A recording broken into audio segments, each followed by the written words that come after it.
수업 시작하겠습니다. 반갑습니다. 자, 오늘은 영도 지역 안에서의 건폐율 요쪽부터 보면 되겠죠. 98페이지.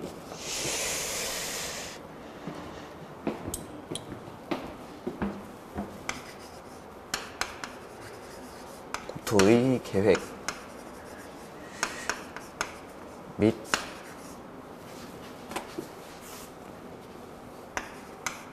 이용에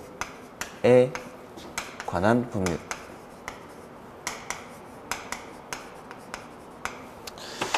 이 국계법은 대상은 우리나라 국토 전체를 대상으로 먼저 계획을 세워서 규제를 하죠. 그리고 나서 계획으로 규제를 하고 나서 뒤에 이용을 하는 것에 관해서 다룬 법률. 이게 국토의 계획 및 이용에 관한 법률이었습니다. 그래서 첫 번째로 나오는 계획이 광역도시계획이죠. 이 광역도시계획은 둘 이상의 관할구역에서의 장기적인 발전 방향을 제시하는 계획. 그 다음에 나오는 계획이 도시군계획. 이 도시군계획은 관할 단위로 수립하는 계획입니다. 그래서 여기서 말하는 관할은 6군데. 특별시, 광역시, 특별자치시, 특별자치도, 시, 군을 말하는 거죠. 그래서 첫 번째가 도시, 군, 기본계획.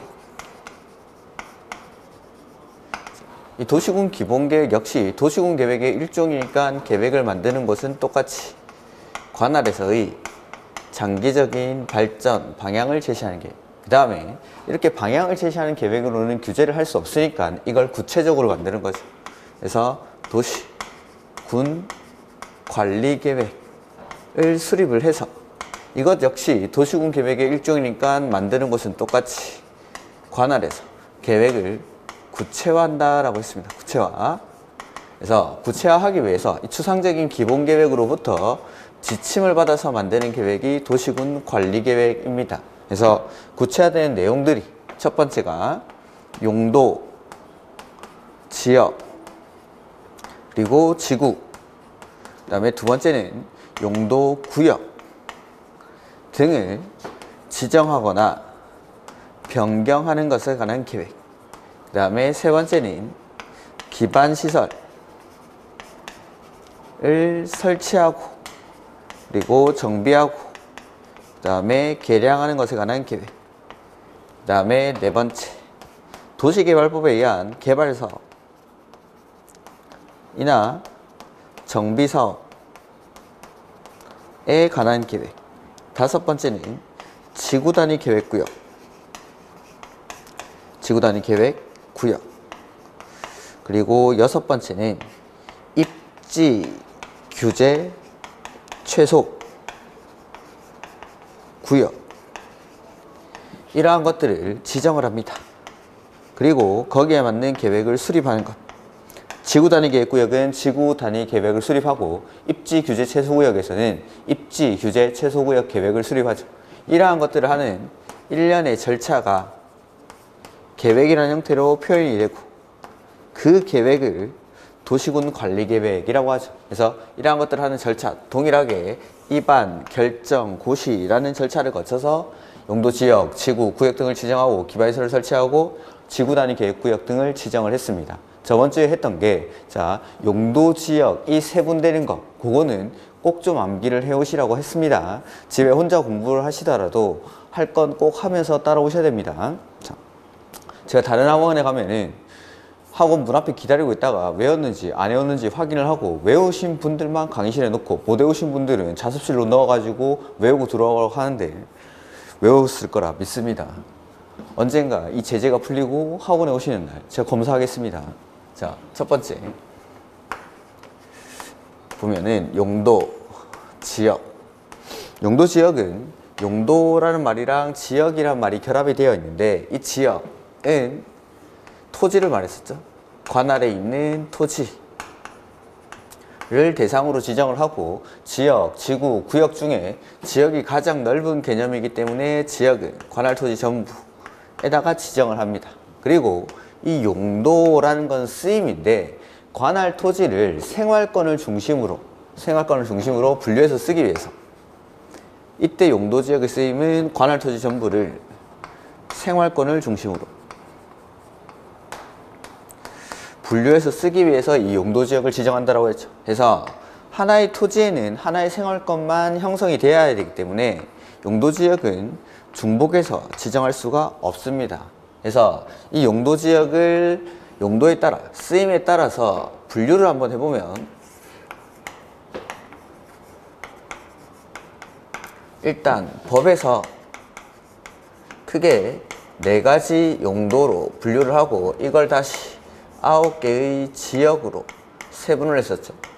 이 4가지 용도가 도시지역, 그 다음에 관리지역, 그 다음에 농림지역, 그 다음에 자연환경 보전지역, 이렇게 크게 4가지로 구분하고, 이걸 다시 도시지역은 주거지역, 상업지역, 그 다음에 공업지역, 그 다음에 녹지지역, 이렇게 세분을 하고, 관리지역은 계획관리, 생산관리, 보전관리, 이렇게 세분을 합니다. 이게 법에서 정하는 4가지 용도랑 9개의 지역, 이걸 다시 대통령령에 가면은 21개로 세분을 하죠. 21개로. 그래서 주거지역은 전용 주거지역, 그리고 일반 주거지역, 그 다음에 준주거지역, 이렇게 세분을 하고, 상업지역은 중심상업지역, 일반 상업지역, 유통상업지역, 그 다음에 근린상업지역, 이렇게 세분을 합니다. 그 다음에 공업지역은 전용 공업지역, 그 다음에 일반 공업지역, 그 다음에 준공업지역, 이렇게 세분을 하고, 녹지지역은 보전, 그리고 생산, 그리고 자연녹지, 이렇게 세분을 했었죠. 이게 용도 지역이 세분되는 거. 그 다음 전용 주거지역은 다시 1종, 2종으로 세분하고, 일반은 다시 1종, 2종, 3종으로 세분을 하면 총 21개의 용도지역이 나옵니다. 그리고 이렇게 세분되는 것이랑 각각의 용도지역의 개념들을 기억을 하라고 했죠. 그래서 전용 주거지역은 양호한 주거환경인데, 1종 전용 주거지역은 단독주택 중심의 양호한 주거환경, 2종 전용 주거지역은 공동주택 중심의 양호한 주거환경, 그 다음에 일반은 편리한 주거환경인데, 1종은 저층 편리한, 2종은 중층 편리한, 3종은 중고층 편리한. 그 다음에 준주거지역은 주거기능을 위주로 일부 상업기능이나 업무기능의 보완이 필요한 지역, 그 다음에 중심상업지역은 도심, 부도심, 일반 상업지역은 일반적인 상업기능이나 업무기능을 담당하는 곳, 그 다음에 유통상업지역은 지역 간, 지역 내 유통기능, 그 다음에 근린상업지역은 이웃 가까이, 즉 근린지역에서 일용품이나 서비스를 공급하는 지역이 근린상업지역입니다.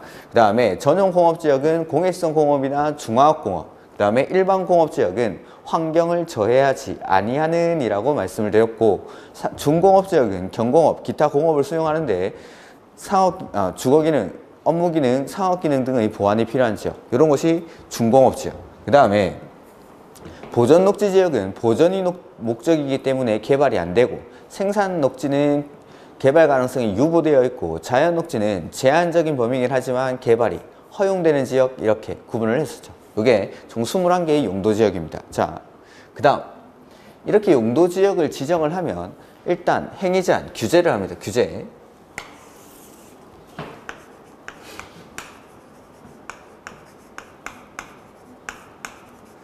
행위제한을 하는데 크게 따라붙는 행위제한이 3가지. 첫 번째가 건축제한, 그 다음에 두 번째는 건폐율, 그 다음에 세 번째가 용적률. 이렇게 해서 건축제한, 건축물이나 그 밖의 시설의 용도나 종류, 규모 등을 제한하는데, 이거는 원칙은 대통령령에서 합니다. 대통령령. 이렇게 21개의 표가 있다라고 했습니다. 이렇게 각각의 용도지역마다 지을 수 있는 건물, 없는 건물, 여러 것들이 있는데, 그런 것들은 일단 나중에 시험에 나올 만한 것들만 따로 정리를 할 겁니다. 이렇게. 그 다음에 건폐율이라는 건 대지 면적분의 건축 면적이라고 말씀을 드렸죠. 건축 면적 에다가 곱하기 100을 하죠.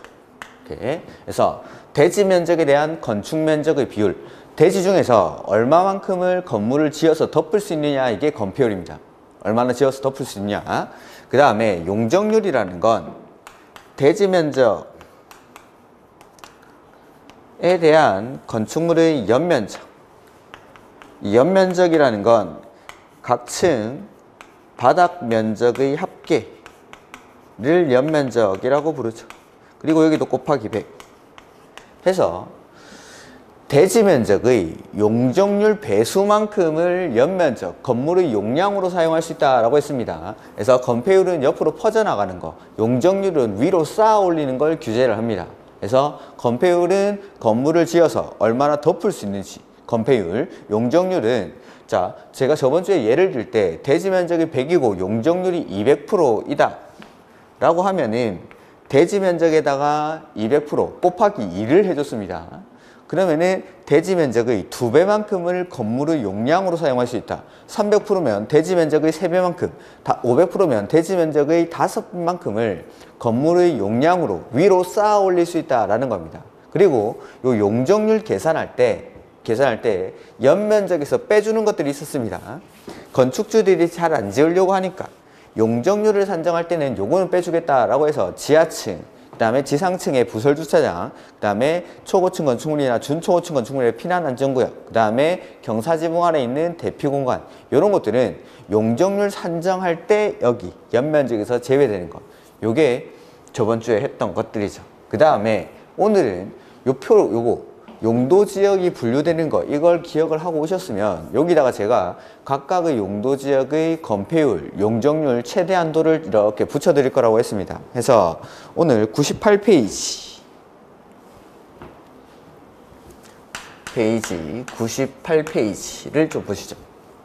거기 보시면은 건폐율의 의의가 나오고 3번에 건폐율의 최대 한도라는 게 나오죠. 보시면은 용도지역에서의 건폐율의 최대 한도는 관할구역의 면적과 인구규모, 용도지역의 특성 등을 고려해서 다음의 범위에서 대통령령으로 정하는 기준에 따라 특광시군 초례로 정한다. 즉 지금 밑에 있는 표는 대통령령에 정해져 있는 내용입니다.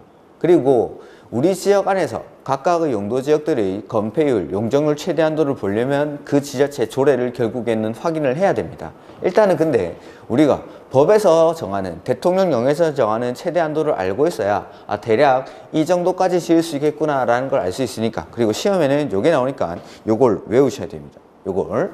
그래서 일단 주거지역은 건폐율 최대 한도가 70%입니다. 70%.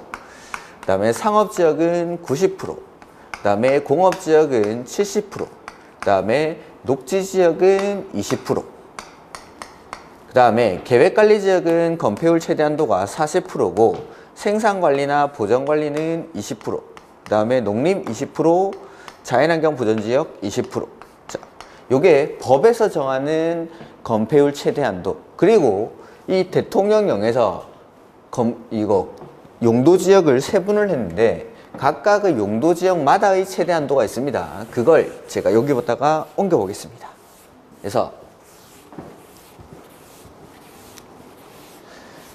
건폐율이 70%다라는 거는 대지 중에서 최대 70%까지를 건물을 지어서 덮을 수 있고, 상업지역은 건폐율이 최대 90%니까 대지 중에서 최대 90%까지를 건물을 지어서 덮을 수 있다라는 겁니다. 즉 행위 제한이 완화되어 있을수록 건폐율 최대 한도도 클 수밖에 없겠죠. 많은 면적을, 건물을 좀 더 오밀조밀 빼곡하게 지을 수 있다라는 뜻입니다. 그래서 보면 주거지역에서는 최대로 쓸 수 있는 게 70%인데 전용 일반 준주거지역 중에 어디다가 70%를 주면 좋을까요? 가장 행위 제한이 완화되어 있는 주거기능을 위주로 일부 상업기능이나 업무기능의 보완이 필요한 준주거지역이 70%입니다. 준주거지역이 해서 전용이 상대적으로 행위 제한이 더 강하니까 건폐율 최대 한도가 낮을 테고, 행위 제한이 조금 완화될수록 이 건폐율 최대 한도는 높아지는 겁니다. 그래서 자, 전용 주거지역은 1종, 2종이 50입니다. 1종, 2종이 50. 그 다음에 일반 1종, 2종은 60입니다. 60. 근데 오히려 3종 일반은 건폐율 최대 한도가 50입니다. 이게 왜 그런지는 나중에 말씀을 드리겠습니다. 그 다음에 준주거지역이 70. 이렇게. 전용주거지역. 전용주거지역은 50. 그 다음에 일반은 1종, 2종이 60. 그 다음에 3종 일반은 50. 그 다음에 준주거지역이 70. 그 다음에 중심상업지역, 일반상업지역, 유통상업지역, 근린상업지역은 각각 상업지역에서 최대 90%까지 쓸 수 있는데 이 90%를 다 쓸 수 있는 곳은 가장 행위 제한이 완화되어 있을 것 같은 중심상업지역. 그래서 여기까지가 이제 주거지역이고, 그 다음에 상업지역은 중심상업지역이 90, 일반이 80, 유통이 80, 그 다음에 근린은 70입니다. 여기까지. 자, 여기까지 하면 이제 끝났습니다. 여기까지 하면. 그래서 주거지역은 전용은 둘 다 50, 일반은 1종, 2종이 60, 3종 일반은 오히려 50. 그 다음에 3종 일반은 50이고 준주거지역이 70. 그 다음에 중심상업지역, 일반, 중심, 일반, 유통, 근린 90, 80, 80, 70 요렇게. 그 다음에 공업지역은 법에서 정하는 최대 한도가 70%인데 세 군데 다가 70%입니다. 세 군데 다. 그 다음에 녹지지역도 법에서 정하는 최대 한도가 20%인데 보전, 생산, 자연녹지의 법정 최고 한도가 싹 다 20%입니다. 이렇게.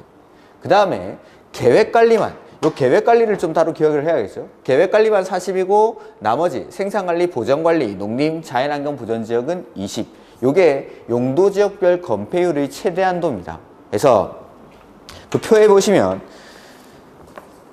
주거지역 돼 있고 그 뒤에 보면 법률에 따른 범위라고 돼 있는데 그게 제가 여기다가 쓴 거.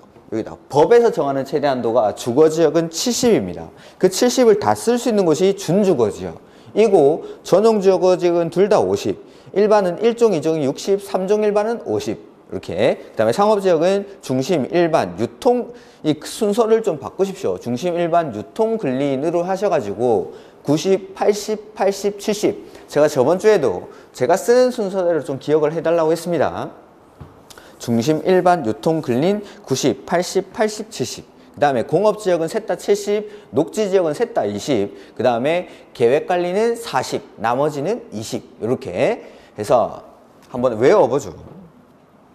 보면은 여기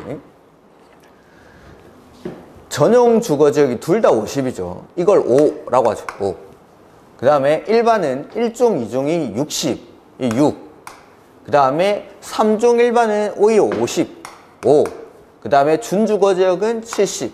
자, 공통적인 것들 묶어서 이렇게 나열한 겁니다. 전용 주거지역은 둘 다 50. 일반은 1종, 2종이 60, 3종 일반은 50. 준주거지역은 70.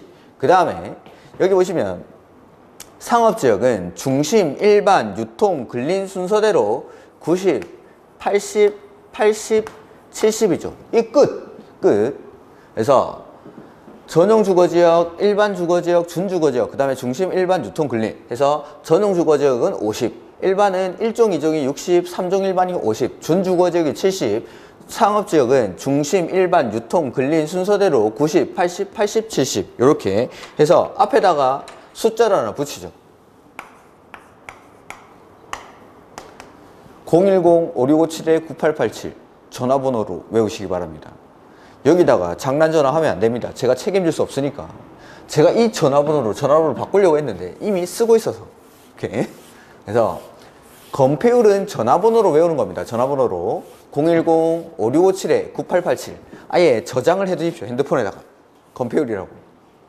010-5657-9887 기억이 안 날 때마다 건폐율 검색을 해보는 거죠. 전화번호부에 010-5657-9887 5657-9887 그 다음 이제 쉽죠. 공업지역은 셋 다 70, 그 다음에 녹지지역은 셋 다 20, 그 다음에 계획관리지역만 40, 계획관리만 40이고 나머지는 싹 다 20. 그래서 건폐율은 5, 6, 5, 7에 9, 8, 8, 7.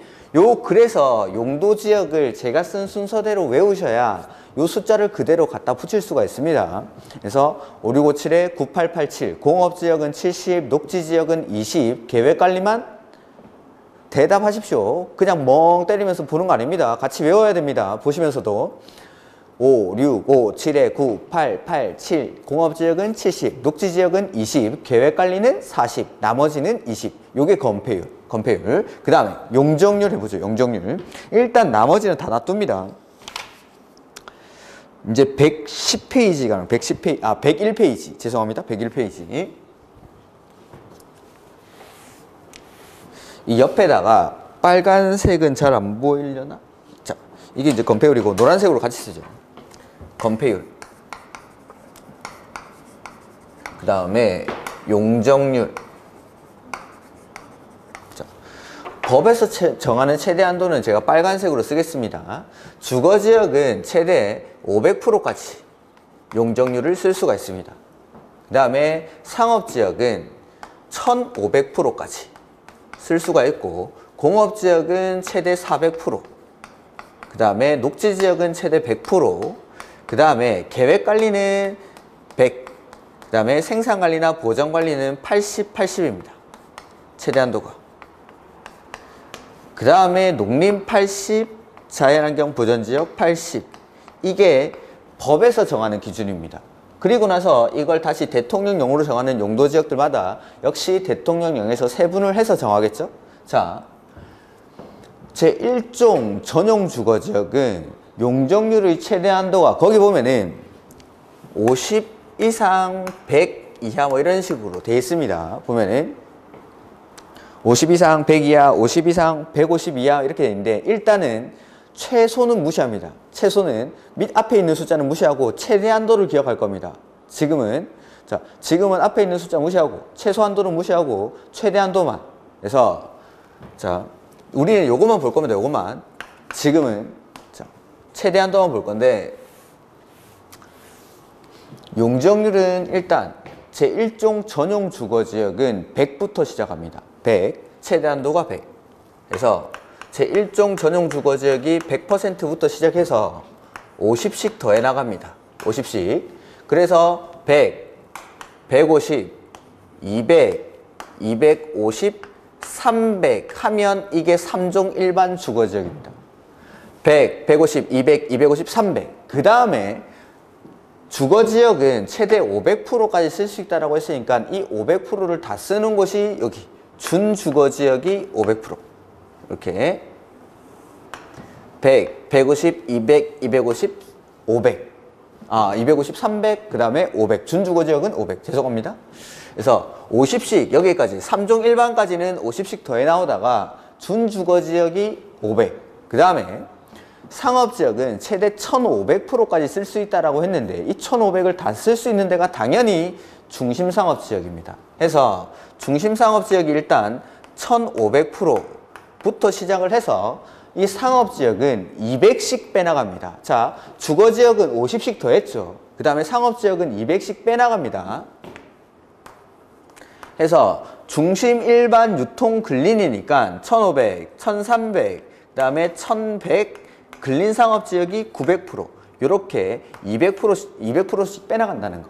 그게 그 표에 나오겠죠. 일단 보면은 주거지역은 50씩 더하고 있습니다. 100, 150, 200, 250, 300. 그 다음에 준주거지역은 500. 그 다음에 상업지역은 중심 일반, 이걸 또 지금 이 순서는 좀 바꿔주십시오. 중심 일반 유통 근린 이렇게 기억을 하시고 1500, 1300, 1100, 900 이렇게 1500, 1300, 1100, 900. 그 다음에 공업지역에 가보시죠. 공업지역은 전용 공업지역이 300부터 시작합니다. 전용 공업지역이. 그리고 주거지역이랑 똑같이 여기도 50씩 더해 나갑니다.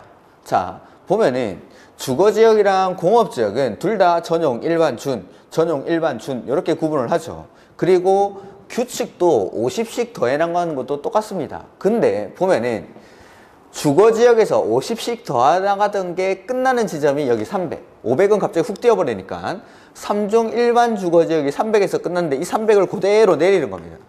300을. 그래서 전용 공업지역은 300%부터 시작해서 50씩 더하면 300, 350, 400 이렇게. 그래서 준공업지역에서 400까지 쓸 수 있죠. 400까지. 그 다음 이제 녹지지역이죠. 녹지지역 중에서 가장 개발이 되는 녹지지역은 보면은 녹지지역은 도시지역입니다. 분류가. 자, 이 용적률에서는 녹지지역이랑 관리지역이 약간 헷갈릴 수 있는데 녹지지역은 도시지역이고 관리지역은 비도시지역입니다. 그래서 녹지지역에서 용적률을 더 많이 쓸 수 있는 것이 많습니다. 용적률 최대 한도가 높은 곳이. 근데 관리지역은 비도시지역이니까 용적률 최대 한도가 높은 곳이 녹지지역보다는 일단 작습니다. 그래서 자, 녹지지역이나 관리지역은 100 아니면 80입니다. 100 아니면 80. 녹지지역이나 관리지역은 100 아니면 80인데 자, 녹지지역은 개발 가능성을 가지고 제가 구분한다고 그랬죠. 이거.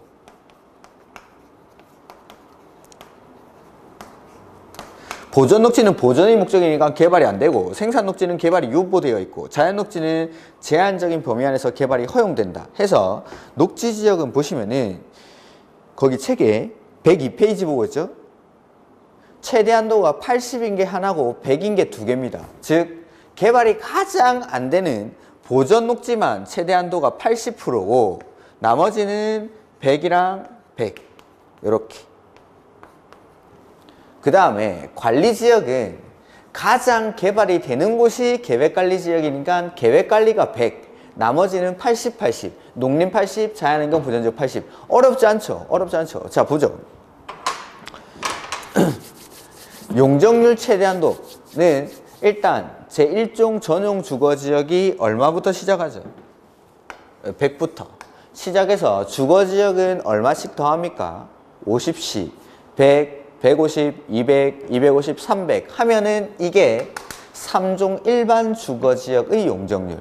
그리고 준주거지역은 500까지 쓸 수 있습니다. 준주거지역은 주거지역의 최대한도가 법에서 정하는 최대한도가 500이니까 그 다음에 상업지역은 중심상업지역이 얼마부터 시작하죠?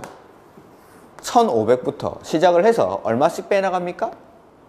200씩 해서 1500, 1300, 1100, 900 중심 일반, 유통, 근린 1500, 1300, 1100, 900 이렇게. 그 다음 공업지역은 전용 공업지역이 300부터 시작합니다. 3종 일반에서 자 보면은 50씩 더해 나가던 규칙성이 3종 일반 여기 300에서 끝났으니까 이 300을 그대로 내리는 겁니다. 전용 공업지역에. 그래서 똑같이 50씩 더해서 300, 350, 400. 그 다음에 녹지지역이랑 관리지역이 헷갈릴 수 있는데 녹지지역은 도시지역이기 때문에 자 100 아니면 80인데 100인 게 녹지지역은 도시지역이기 때문에 최대 한도가 높은 거 100인 게 두 개고 80인 게 하나입니다.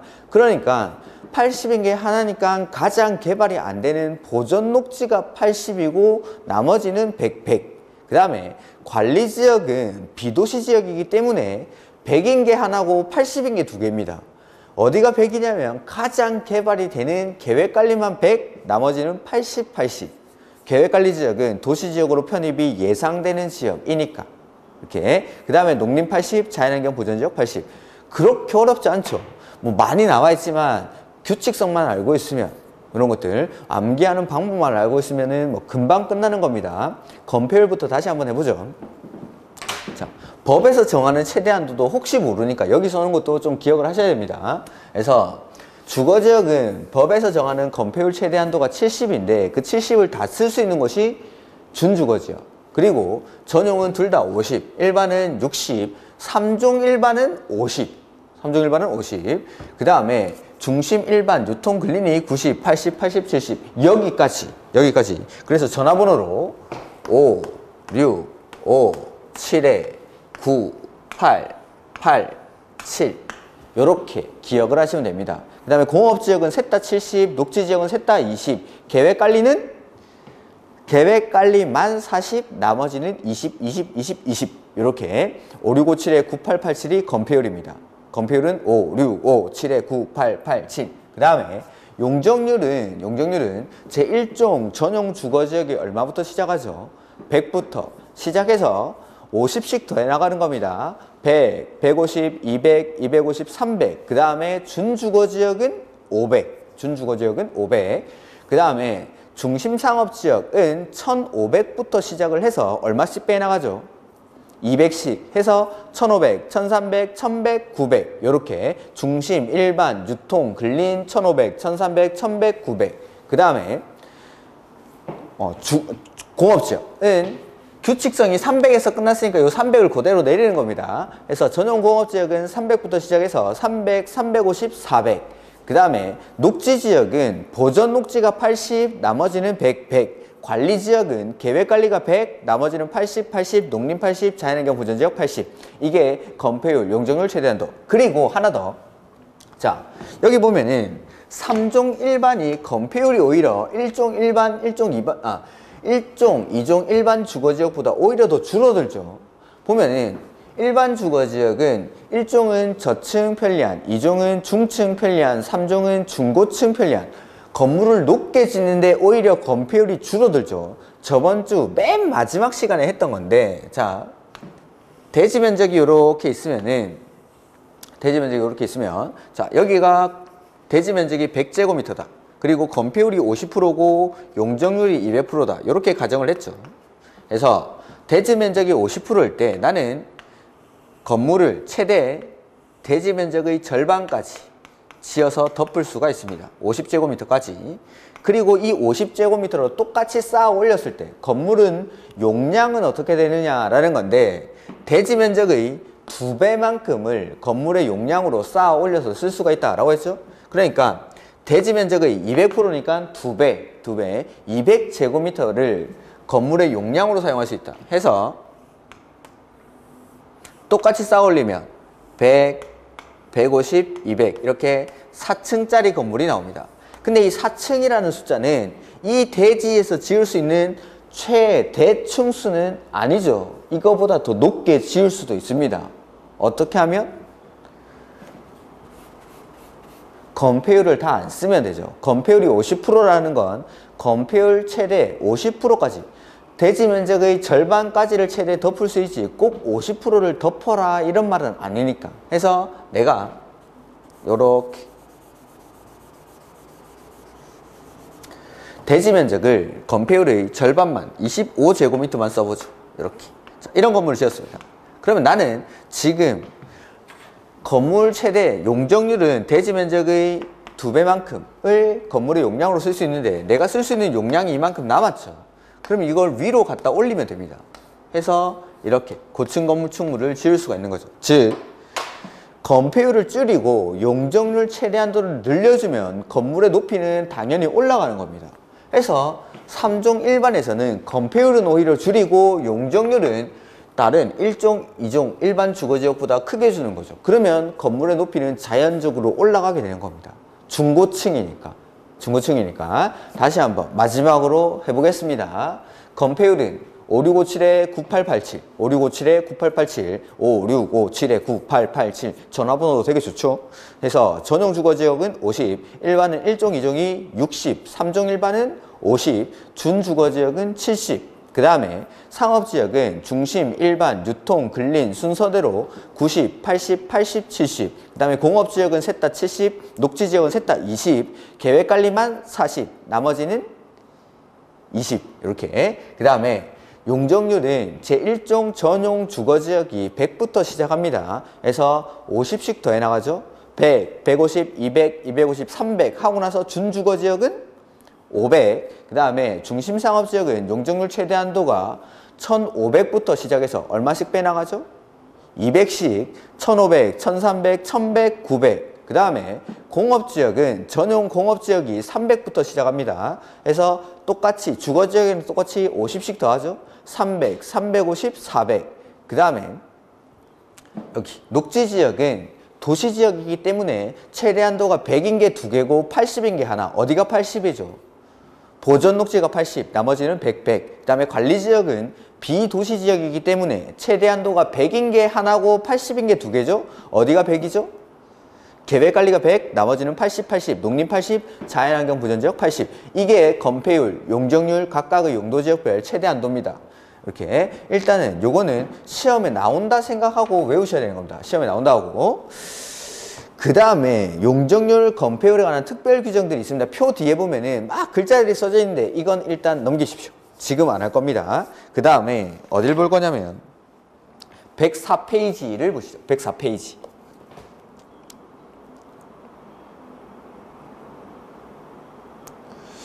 용도지역, 미지정 또는 미세분 지역에서의 행위 제한 등 이렇게 나와 있죠. 자, 용도지역은 관할 토지 전부를 대상으로 지정을 하는 게 원칙인데 일시적으로 잠깐 지정이 안 돼 있을 수가 있다라는 겁니다.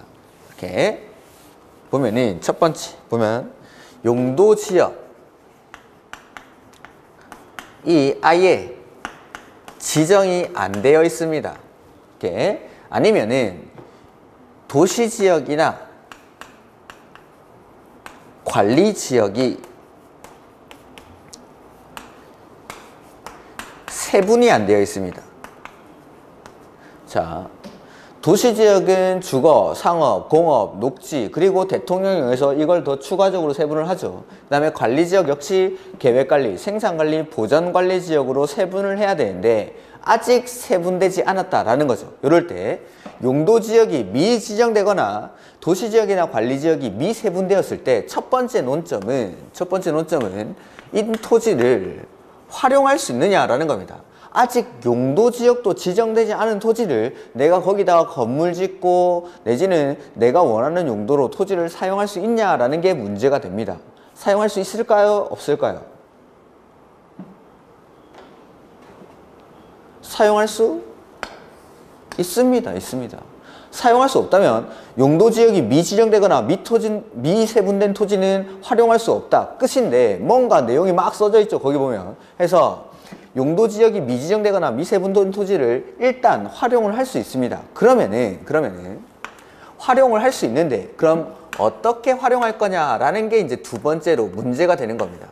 활용할 수 있냐 없냐 물어보니까 있답니다. 그러면 어떻게 해서 용도지역이 미지정되거나 미세분된 토지를 활용할 때는 일단 행위 제한이 가장 센 곳의 행위 제한을 받으면서 또 글자부터 되게 세 보이죠. 가장 센 곳. 그러니까 처음부터 아직 용도지역이 지정되지 않았는데 중심상업지역에서 지을 수 있을 만큼 건폐율, 용적률을 줬는데 나중에 용도지역이 지정되고 보니까 여기는 주거지역입니다. 그러면은 거기 있는 건물 철거하고 뭐 무너뜨리고 할 수가 없으니까 일단은 가장 행위 제한이 강한 곳의 용도지역의 토지 활용을 적용을 해주는 겁니다. 그리고 나서 나중에는 더 지을 수 있는 게 있으면 더 지어라고 하는 거죠. 행위 제한이 좀 더 완화되면. 그러니까 처음부터 아주 빡빡하게 해놓고 나중에 실제로 지정이 되면은 그거보다 완화되면 완화된 용도로 쓸 수 있게끔 해주는 겁니다. 근데 처음부터 막 풀어놓고 나중에 처음에 활용하던 것보다 행위 제한이 강한 곳으로 용도지역이 지정이 되어버리면은 그 건물을 철거하거나 덜어내거나 할 수가 없으니까 처음에는 가장 센 곳의 행위 제한을 받습니다. 그러면은 만약에 21개의 용도지역 중에 아무것도 지정이 안 된 겁니다. 그럼 용도지역 중에 행위 제한이 가장 센 곳은 어딜까요? 자연환경 보전지역. 그 다음에 도시지역이 세분이 안 돼 있죠. 그러면 도시지역 중에 행위 제한이 가장 센 곳은? 녹지지역입니다. 녹지지역. 그럼 녹지지역 중에서도 행위 제한이 가장 센 곳은? 보전녹지. 그래서 보전녹지 지역의 규정을 적용합니다. 그 다음에 관리지역 중에 행위 제한이 가장 센 곳은 어딜까요? 보전관리. 해서 용도지역이 미지정됐을 때는 자연환경 보전지역, 도시지역이 미세분됐을 때는 보전녹지, 관리지역이 미세분됐을 때는 보전관리 지역의 행위 제한을 받으면서 토지를 활용을 할 수가 있다라는 거. 자, 보시죠. 용도지역이 미지정 밑줄 하시면 되겠죠. 미지정. 도시지역, 관리지역, 농림지역, 자연환경 보전지역으로 용도가 아직 아예 지정이 안 돼 있는 토지는 마지막 줄, 자연환경 보전지역. 그 다음에 이번에 용도지역 미세분 밑줄 하시고 도시지역 또는 관리지역이 세부 용도지역으로 지정되지 아니한 경우에는 건폐율, 용적률, 건축제한 등의 행위제한 규정을 적용할 때 도시지역 밑줄 하시고 도시지역 중에 가장 센 곳이 보전녹지, 그 다음에 관리지역 밑줄 하시고 관리지역 중에 가장 센 곳이 보전관리. 보전관리. 이렇게 해서 다 보전자 들어가는 것들입니다. 용도지역이 미지정되거나 미세분됐을 때는 행위제한이 가장 강한 곳의 규제를 적용하는데 아예 지정이 안 돼 있을 때는 자연환경 보전지역. 그 다음에 용도지역이 미세분됐을 때 도시지역이 세분이 안 되면 보전녹지, 관리지역이 세분이 안 되면 보전관리. 이렇게. 그 다음에 도시지역에서의 다른 법률 적용 배제라는 게 나오는데 이거는 뭐 간단하게만 보죠. 일단 예외들을 한번 보고, 도시지역에서는 다음의 규정을 적용하지 않습니다. 도시지역 밑줄 하시고 적용하지 아니한다 밑줄 해서 두 가지 규정이 나오는데, 첫 번째가 접도구역이라는 거죠. 접도구역. 접도구역이 뭐냐면 여기 도로가 있습니다. 이 도로가 있는데 이 도로로부터 일정 거리까지는 건물의 건축을 금지하는 것, 여기를 접도구역이라고 합니다. 도로에 접해 있다라는 뜻이죠. 도로에 접해 있다. 이게 왜 필요하냐면 향후 도로를 확장한다든지 도로를 정비할 때 이 도로를 확장하려고 하면은 옆에 있는 토지들을 수용을 해야 될 텐데 그 위에 건물이 있으면 나중에 이런 것들을 다 보상을 해줘야겠죠. 그래서 사업 비용이 늘어날 테니까 이러한 이제 국도변이나 고속도로변에 많이 지정을 하는데 이런 것들 옆에는 접도구역이라고 해서 이런 곳에는 건물을 못 짓게 막는 겁니다. 요걸 접도구역이라고 하는데 이 규정을 도시지역에서는 적용을 안 하겠다라는 거죠. 그래서 도시지역에는 이 접도구역에 관한 규정을 적용하지 않습니다. 이걸 가장 잘 알 수 있는 곳이 어디냐면 고속도로 같은 데입니다. 고속도로. 자, 고속도로를 타고 쭉 내가 경부선 같은 거 타고 쭉 올라오는 겁니다. 그러다가 원래는 이 고속도로 옆에 건물이 하나도 없다가 갑자기 이 건물들이 생기기 시작하는 겁니다. 서울 주변으로 오면, 이제 경기도권으로 들어오면 고속도로 옆에 건물들이 들어오기 시작하죠. 여기서가 바로 이제 도시지역이에요. 여기 도시지역에서는 접도구역 규정을 적용하지 않으니까. 그래서 고속도로 타고 오다 보면 저 시골 쪽에는 이 도로변에 건물들이 없습니다. 그러다가 서울 인근으로 쭉 들어오다 보면은 건물이 하나 둘씩 들어오죠. 거기서부터가 도시지역이라고 생각하시면 됩니다. 이렇게 이런 것들을 접도구역. 그 다음에 농취증 밑줄, 농취증. 농지를 취득하려고 할 때는 누구든지 농지 취득 자격 증명을 발급을 받아야 합니다. 다만 도시지역에서는 이 농취증에 관한 규정을 적용하지 않습니다. 그러면 도시지역, 주거지역, 상업지역, 공업지역, 녹지지역에도 농지가 있단 말입니까? 그렇죠. 도시지역에도 농지는 있습니다. 도시지역에도 농지가 있는데 그 도시지역에 있는 농지를 취득할 때는 농취증을 발급받을 필요가 없다라는 겁니다. 다만 해서 나와 있는 게 있는데 그거는 다음에 하도록 하겠습니다. 일단 요것만, 원칙만, 도시지역에서는 접도구역이랑 농취증 이 규정을 적용하지 않습니다. 요까지가 용도지역입니다. 용도지역. 자, 용도지역은 다시 한번 해보면 관할 토지 전부를 대상으로 이 용도, 생활권을 중심으로 나눠 쓰기 위해서 이 용도지역을 지정을 하죠. 그래서 하나의 토지에는 생활권이 하나만 형성이 돼야 되기 때문에 용도지역은 중복해서 지정할 수가 없습니다. 그리고 이 용도지역을 분류를 해보면 일단 법에서는 크게 4가지 용도랑 9개의 지역으로 구분하죠. 그 4가지 용도가 도시지역, 관리지역, 농림지역, 자연환경 보전지역 이렇게 구분을 하고, 그 다음에 9개의 지역은 도시지역을 세분하면 주거지역, 상업지역, 공업지역, 녹지지역, 그 다음에 관리지역은 계획관리, 생산관리, 보전관리 이렇게 세분을 합니다. 그 다음에 주거지역은 다시 전용, 일반, 준주거지역으로 구분하고 전용 주거지역은 1종, 2종, 일반은 1종, 2종, 3종 이렇게. 그 다음에 상업지역은 중심, 일반, 유통, 근린, 그 다음에 공업지역은 전용, 일반, 준공업지역, 그 다음에 녹지지역은 보전, 생산, 자연녹지 이렇게. 그 다음에 관리지역은 아까 했었죠. 그 다음에 건폐율, 각각의 용도지역별 건폐율 최대 한도는 전화번호로 5657-9887 5657-9887 전용. 그 다음에 공업지역은 셋다 70, 녹지지역은 셋다 20, 계획관리는 40, 나머지는 20. 그 다음에 용적률은 더하고 빼고 더하고 이렇게 하는 겁니다. 그래서 제1종 전용 주거지역의 최대 한도가 100부터 시작하죠. 그래서 100부터 시작해서 얼마씩 더해 나갑니까? 50씩 100, 150, 200, 250, 300 하면 이게 3종 일반 주거지역이고 준주거지역은 500. 그 다음에 중심상업지역은 얼마부터 시작하죠?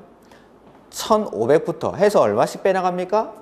200씩 해서 1500, 1300, 1100, 900 중심, 일반, 유통, 근린 순서대로 기억을 하셔야 됩니다. 중심, 일반, 유통, 근린 1500, 1300, 1100, 900 그 다음에 공업지역은 전용 공업지역이 300부터 시작하죠. 300부터 시작해서 얼마씩 더 해나가죠? 50씩 300, 350, 400 그 다음에 녹지지역은 80이 하나고 100이 두 개인데 어디가 80이죠? 보전 녹지가 80, 나머지는 100, 100. 그 다음에 관리지역은 100이 하나고 80이 두 개입니다. 어디가 100이죠? 계획관리가 100, 나머지는 80, 80. 농림 80, 자연환경 보전지역 80. 요게 용도지역별 건폐율, 용적률 최대한도. 그 다음에 용도지역이 미지정되거나 미세분된 곳에서는 행위제한이 가장 강한 곳의 규정을 적용받으면서 토지를 활용할 수가 있습니다. 그래서 미지정됐을 때는 자연환경 보전지역, 그 다음에 도시지역이 미세분됐을 때는 보전녹지, 관리지역이 미세분됐을 때는 보전관리, 그 다음에 도시지역에서 적용 안 하는 규정이 두 가지, 접도구역이랑 농지증, 이러한 규정들을 적용하지 않습니다. 자, 용도지역은 일단 여기까지. 그 다음에 용도지구로 가보죠. 페이지는 105페이지. 자, 용도지역 했죠. 그 다음에 이제 지구입니다. 지구.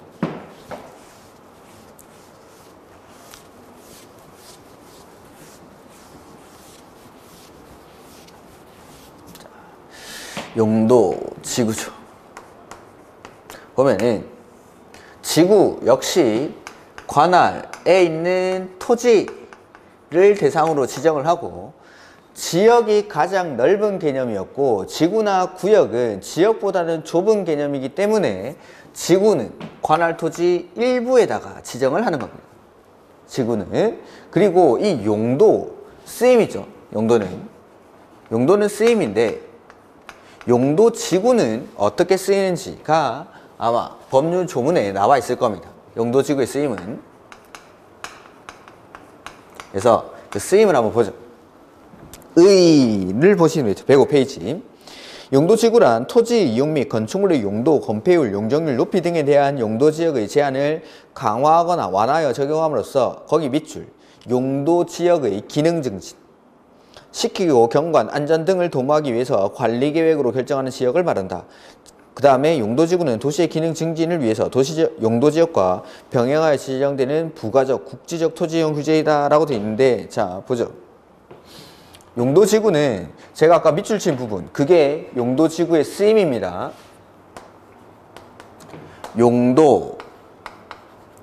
용도지역의 기능 증진 즉 다른 말로 하면 용도지구는 용도지역을 기능 증진 도와주는 역할을 하는 게 용도지구입니다. 도와주는 역할. 예를 들어 보죠. 우리가 몸이 아프죠. 몸이 아프면은 그 몸이 아프니까 약을 먹습니다. 내 몸이, 내 신체가 제 기능을 발휘를 못하고 있으니까 그 떨어진 기능을 끌어올려 주기 위해서 약을 먹는 거죠. 약을. 그래서 비타민 같은 거 먹고 영양제 같은 거 먹고 오메가3 이런 것도 먹고 안 되면 홍상도 먹고 그 다음에 보약도 한 잔 씌워 먹고 이렇게 하는 겁니다. 즉 용도지구는 용도지역의 보약 같은 역할을 하는 게 용도지구입니다. 보약.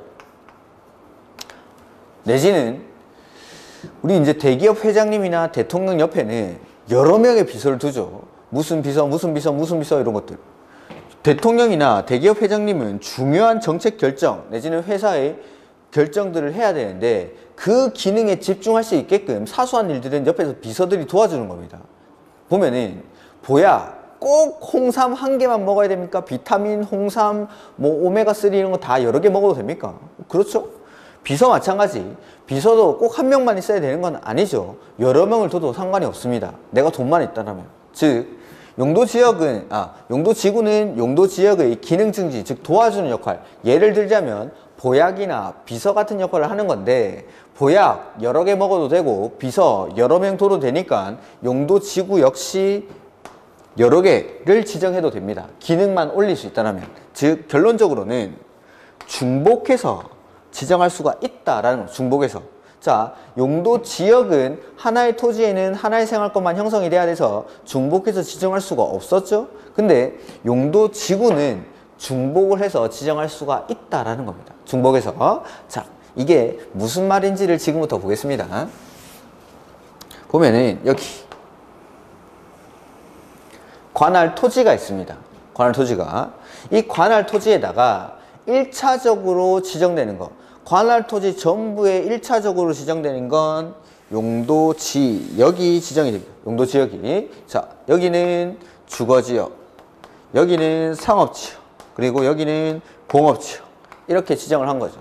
그리고 이렇게 1차적인 규제인 용도지역만 가지고도 토지를 충분히 효율적으로 활용할 수 있다면 더 이상의 규제는 필요가 없습니다. 항상 규제라는 건 최소한도로만 해야 되니까. 그래서 일단은 관할 토지 전부를 경제적 효율적으로 활용하기 위해서 용도지역을 지정을 했습니다. 근데 이 용도지역이 제 기능을 발휘를 못하고 있는 거죠.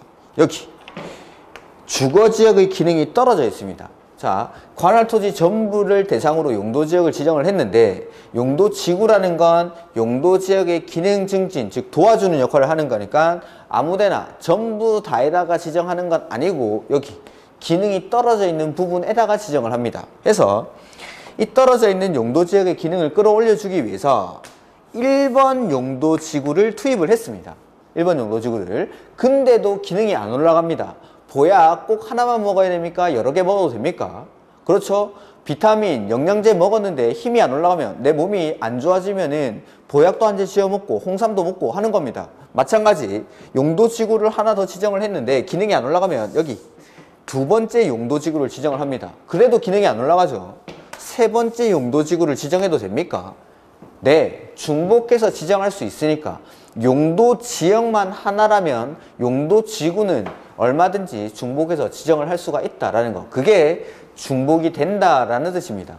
기능 증진을 위해서 사용되니까. 그래서 용도지구는 관할 토지 일부입니다. 지역보다는 좁은 개념이기 때문에 용도지구는 관할 토지 일부에 대해서 이 용도지역의 기능 증진 도와주기 위해서 지정되는 것. 예를 들자면 보약이나 비서 같은 역할 해서 이 용도지구는 용도지역의 기능이 올라갈 수만 있다면 2개고 3개고 중복해서 지정할 수가 있다라는 거. 그 다음에 105페이지 2번 보시죠. 용도지구의 지정. 국장, 시도지사, 대도시시장 이 사람들도 관리계획의 결정권자. 용도지구도 관리계획으로 결정하는 거기 때문에 용도지구를 지정하는 사람은 관리계획의 결정권자가 지정을 합니다. 용도지구의 지정 또는 변경을 관리계획으로 결정한다. 또한 필요하다고 인정되면 대통령령으로 정하는 바에 따라 용도지구를 도시군 관리계획 결정으로 다시 세분하여 지정하거나 변경할 수 있다라고 되어 있죠. 그래서 뒤에 보시면 용도지구의 종류가 나옵니다. 저번 주에 용도지역 세분되는 거 외워왔고 이번 주에 복습하실 때 용도지역별 건폐율, 영종률 최대한도를 외워야 될 텐데 이 용도지구도 언젠가는 외우셔야 됩니다. 언젠가는. 그 시점이 빠르면 빠를 수도 좋겠죠. 그래서 오늘도 복습을 하시면서 이 용도지구까지 외워주면 참 좋지만 나는 너무 힘들어. 용도지역도 아직 잘 모르겠고 용도지역별 건폐율, 용적률 최대한도도 잘 모르겠어 라고 하시는 분들은 일단 이것까지 외우라고 하진 않겠습니다. 이것까지. 대신에 이것도 언젠가는 외워야 되는 겁니다. 그래서 용도지구의 분류가 나오는데 이걸 하면은 시간이 조금 걸리니까 이거는 조금 쉬었다가 하도록 하죠. 이렇게.